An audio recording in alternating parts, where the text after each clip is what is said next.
If I didn't speak up 3 months ago, then I wouldn't be standing here in front of you with the experiences, friendships, personal understanding, and goals that I now have. Let me take you back to January when I was placed at an entirely different organization than the one that I ended the semester working for. To put it simply, I was not happy at my first internship placement. I would come home every night completely exhausted and frustrated, and I would call my friends and family and talk about every little thing that was bothering me.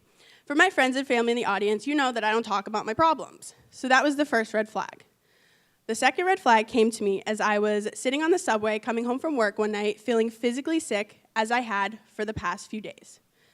It was in that hour commute that I realized that I was feeling physically stressed not because I was living in a new city with complete strangers, but because of my internship. I could have ignored these feelings, toughed it out, and hoped for the best, which is what I usually do. But this time, I decided to speak up. I talked to Kim, the internship coordinator, about how I'd been feeling lately. It was terrifying to be vulnerable in front of someone that I barely knew. But after I said my piece, I felt like I let out a breath that I had been holding for 2 weeks straight. From there, Kim was able to help me facilitate a meeting with my mentor to figure out different ways to change my tasks and responsibilities to allow myself to grow while also contributing to my internship site. A few days after that conversation, we all decided that the best path forward was for me to switch internships. To be honest, though, I was scared.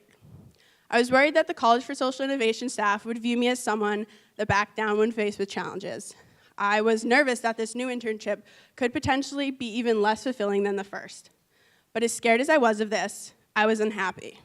So I decided to gamble with my fears and my future, and let me tell you, being a high roller never paid off as much as it did then.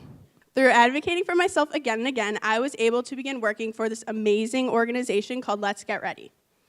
Let's Get Ready is a nonprofit that helps low-income and first-generation high school students have access to resources to help them to and through college. At this new organization, I grew in ways that I didn't know was even possible. I had to balance being a solo site director, as well as a small group coach for an SAT and college prep course at Medford High School, as well as an average intern. So my time working with my students at Medford was what helped me really grow the most. It was really difficult to get these students to trust me, respect me, and to just be engaged in the program overall. One of my students in particular, Amanda, was really not into the program from the first info session. During the weeks, however, she began to answer questions, offer to read passages, and ask a lot of questions about college. Out of all of the students at Medford High School, Amanda's SAT score increased the most by 220 points, which is double the average growth for our organization. So it was through that change in her score, as well as just her change in her attitudes and behaviors, that I realized I did the seemingly impossible. I made a high school student care.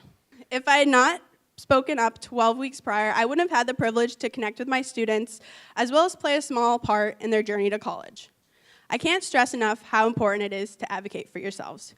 You are the only person that knows what you want and what you need.